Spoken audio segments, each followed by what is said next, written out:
राधा और राघव दोनों आपस में बहुत प्यार करते थे। धीरे धीरे उनके बीच सब कुछ ठीक ठाक चल रहा था, लेकिन एक दिन अचानक राधा के पिताजी को राधा और राघव के प्रेम के बारे में पता चल गया। उसी दिन राधा के पिताजी ने राधा को बहुत बुरी तरह पीटा। इसके बाद गुस्से में आकर जब गांव में मेले के दौरान राघव मौजूद था, तो वहां जाकर सबके सामने राधा के पिताजी ने राघव को बहुत बुरी तरह मारा और सबके सामने उसे गरीब नीची जाति का लड़का कहा। इतना ही नहीं, उन्होंने राघव को नाले का कीड़ा भी कह डाला। यह सुनकर उसी समय राघव को बहुत गुस्सा आ गया और गुस्से में आकर उसने सबके सामने राधा के पिताजी को एक जोरदार लात मार दी। इससे राधा के पिताजी को सबके सामने बहुत शर्मिंदगी महसूस हुई। वे घर जाकर राधा को सारी बातें बताते हैं और राघव का असली स्वभाव भी समझाते हैं। इसी वजह से उस दिन के बाद राधा ने राघव की इस हरकत को भुलाने की कोशिश की और उससे दूरी बनाने लगी, लेकिन यह सारी बातें सुनकर राघव और भी गुस्से में भर गया। अगले ही दिन उसने राधा को उसके घर से उठाकर जंगल ले गया, जहाँ कोई नहीं रहता था। राघव सच में राधा से दिल से प्यार करता था, इसलिए उसने खुद उसके लिए नाश्ता बनाया और प्यार से उसे खाने को दिया, मगर गुस्से में आकर राधा ने खाना फेंक दिया। यह देखकर उसी समय राघव गुस्से में आकर राधा के साथ जबरदस्ती लूडो खेलने लगा।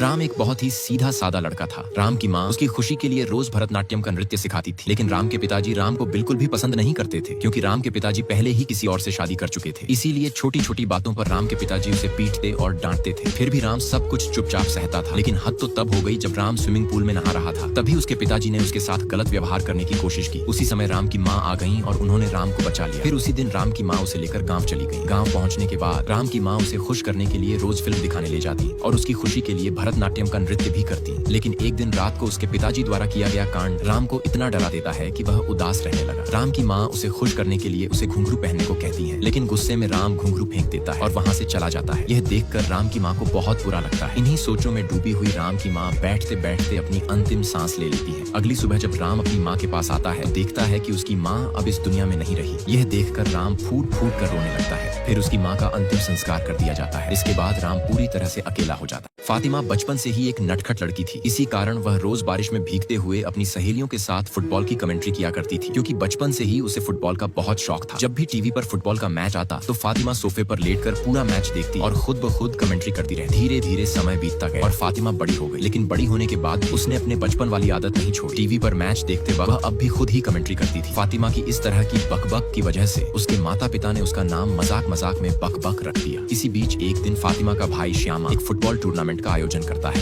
लेकिन उसके पास कमेंट्री करने वाला कोई नहीं था और जिसे भी बुलाते वह बहुत पैसे मांगता। तब उसके दोस्तों ने सलाह दी कि श्यामा की बहन यानी फातिमा ही कमेंट्री कर सकती है। दोस्त की बात सुनकर श्यामा मान गया और उसने बहन को मनाने की ठानी। सबसे पहले उसने फातिमा को जूस पिलाया और फिर फुटबॉल मैच की कमेंट्री करने की बात कही। शुरुआत में फातिमा बिल्कुल भी राजी नहीं हुई, लेकिन बहुत रिक्वेस्ट करने पर आखिरकार वह मान गई। फिर टूर्नामेंट का दिन आया। जैसे ही फातिमा को कमेंट्री के लिए बुलाया गया, उसने शुरुआत से ही इतने शानदार अंदाज में कमेंट्री की कि सब लोग हैरान रह गए और बहुत खुश हो गए। धीरे धीरे उसकी कमेंट्री इतनी बेहतरीन होती चली गई कि लोग उसके फैन बन गए और फातिमा के साथ सेल्फी लेने। यह है प्रकाश। प्रकाश की इस दुनिया में अपना कहने वाला सिर्फ एक पिता ही था। बचपन में खाने पीने का इंतजाम करने की जद्दोजहद में उसके पिता उसे केवल 4 दिन के लिए एक अनाथ आश्रम में छोड़कर चले गए थे। लेकिन जब उसके पिता लोरी चलाकर शहर जा रहे थे, तो रात में पुलिस वालों ने उन्हें पकड़ लिया। बिना गलती किए ही उन्हें 30 साल की सजा मिल गई। उधर प्रकाश को किसी और ने गोद ले लिया, लेकिन जिसने गोद लिया वह भी कोई अच्छा इंसान नहीं था। वह एक नंबर का कामचोर और रोज जुए सट्टे में पैसे उड़ाने वाला निकला। फिर भी प्रकाश के दिल में सिर्फ अपने असली पिता की चिंता रहती थी। इसीलिए वह सबको अपनी कैंसर की बीमारी का झूठा बहाना बनाकर पैसे उधार लेता और उन्हीं पैसों से अपने पिता को छुड़ाने की कोशिश करता। लेकिन पिता के लिए इतना सब करने के बावजूद उसके गोद लिए पिता श्रीनिवास उसे कभी अपना बेटा नहीं मानते थे। इधर जेल से छूटने के बाद असली पिता प्रकाश को ढूंढने के लिए एक लड़की की मदद से बहुत से पंपलेट छपवाकर बांटते हैं, ताकि प्रकाश जल्दी से मिल जाए। उधर श्रीनिवास पड़ोसियों से मुंह छुपाकर भागते रहते,